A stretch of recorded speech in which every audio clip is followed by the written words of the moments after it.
Alors bonsoir tout le monde, bonsoir. Donc voilà, comme je vous disais, je suis encore à Ankara, mais je suis à l'aéroport, je repars sur Istanbul tout de suite. Ça fait pratiquement en 10 jours de voyage sur Ankara pour des nécessités de boulot.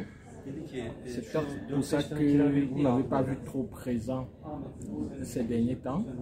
Mais j'essaye toujours autant que je peux d'être présent, d'être avec vous, de faire des posts, de communiquer autant que possible. En tant que nouveauté, aujourd'hui, comme je vous disais, la Turquie s'ouvre progressivement et le gouvernement a annoncé la normalisation, le début d'une bonne normalisation à partir du 1er juin. Et nous sommes le 2 juin aujourd'hui. Je pense bien. Ouais, nous sommes le 2 juin. Donc, la normalisation continue. Déjà avec les restaurants qui seront ouverts sur une certaine tranche horaire.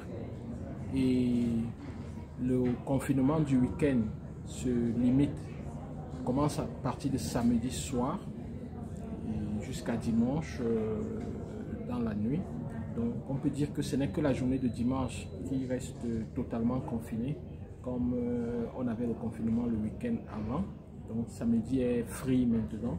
Donc le samedi matin jusqu'à 13 h, les commerces peuvent être fréquentés, vous pouvez faire des achats.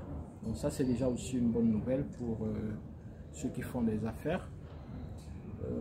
Autre chose, c'est que le test de Covid, le PCR, peut déjà se faire à l'aéroport Istanbul. Ça se faisait déjà, mais on prenait le résultat avant, on prenait le résultat après 6 h environ, et après on prenait le résultat après 4 h. Mais maintenant vous pouvez avoir vos résultats de PCR juste après 1h30 après avoir donné les échantillons. Donc ça va un peu vite maintenant. Et autre chose, c'est qu'il est même possible de faire une réservation pour certaines catégories. Avec la réservation, lorsque vous arrivez, vous ne passez pas par les rangs parce que vous avez réservé, donc vous êtes pris en priorité. Et c'est ça pour les tests PCR. Autre chose aussi qui concerne les tests PCR, c'est ceux qui viennent en Turquie. La réglementation aussi a été légèrement assouplie parce que pour certains ressortissants de certains pays, n'est-ce pas, ils peuvent se rendre à Istanbul sans nécessairement présenter le test de PCR.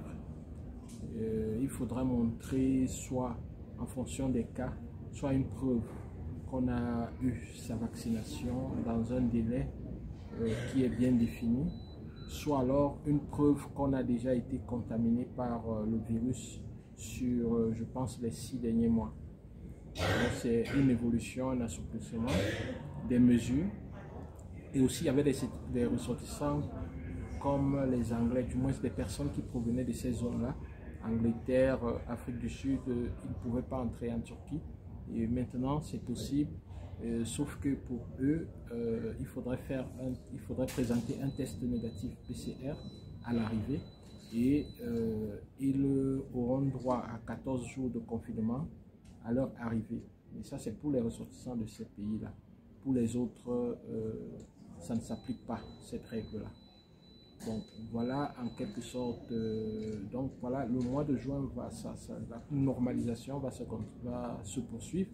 Et chaque fois qu'il y aura du nouveau, le président et son staff, l'équipe de suivi de la pandémie qui est très active en Turquie, pourra communiquer là-dessus sur des nouvelles mesures. Voilà, donc je vous encourage à vous lancer toujours, à ne pas hésiter à faire vos affaires, à ne pas hésiter si vous avez programmé un voyage, à faire votre voyage pour la Turquie, mais en respectant bien sûr les mesures barrières, en respectant toutes les consignes afin que vous restez en santé. Parce que lorsque vous êtes en santé, que vous pouvez continuer à travailler.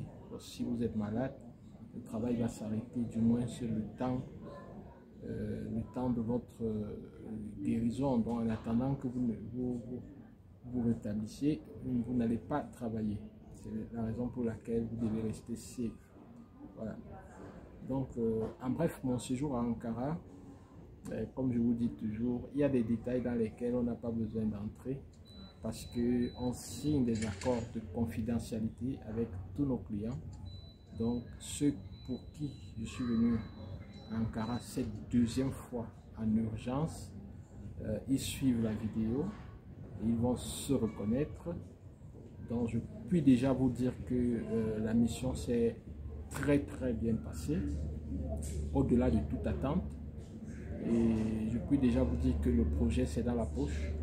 Vous pouvez déjà ouvrir le champagne, vous pouvez danser, mais seulement à une condition.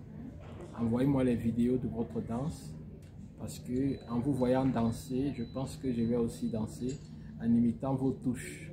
Parce que moi, c'est parfois difficile pour moi de créer les touches. Mais quand je vois quelqu'un faire des bonnes touches, imiter, ce n'est pas compliqué pour moi. Donc, je vous invite donc, surtout celui-là qui fait son business avec son épouse, lancer la musique au salon et danser avec des belles touches. Vous pouvez déjà le faire. Je vous dis que vous pouvez danser, croyez-moi. Faites des belles touches. Faites-moi une vidéo des touches.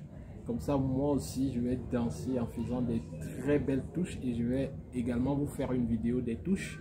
Je vais vous envoyer et vous allez voir comment est-ce que je suis un bon imitateur des danseurs. Parce que moi, je vais imiter vos touches uniquement et je vais vous faire une vidéo spéciale où je danse en imitant vos touches uniquement. Parce que je pense que vous pouvez déjà danser. L'affaire est dans la poche. L'affaire est dans la poche. Je répète, l'affaire est dans la poche. Je répète, l'affaire est dans la poche. Voilà. Donc, sur ce, je vais vous dire merci. Merci d'être là. Merci de me soutenir. Merci de nous faire confiance. Justement, vous voyez que c'est parce que vous y avez cru que nous en sommes là. On ne s'est pas encore vu. On s'est parlé par téléphone. Vous avez hésité. Vous avez hésité, vous avez vérifié, vous avez interrogé, mais finalement vous vous êtes dit, vaudrait mieux prendre le risque et aujourd'hui tout cela paye. C'est ça. Les winners, les gagneurs passent à l'action. Ils passent à l'action en prenant certaines précautions, mais ils passent à l'action. Et les perdants trouvent des raisons pour ne pas passer à l'action. Trouvent des raisons et ils vont vous trouver des raisons partout. Je ne le connais pas, je ne l'ai jamais vu. Oui, il a fait ça, oui, mais avec moi ça peut ne pas marcher. Oui, ça a marché avec moi, mais demain ça peut être pire, donc je préfère m'arrêter. Donc bref, les arrêtables trouvent toujours des raisons. Mais par contre, les inarrêtables se lancent en minimisant les risques. Et c'est de ça qu'il est question. Et c'est ce que je vous recommande tous les jours dans cette chaîne. Sur ce, je vous dis merci. Au revoir et à très bientôt. Bye bye.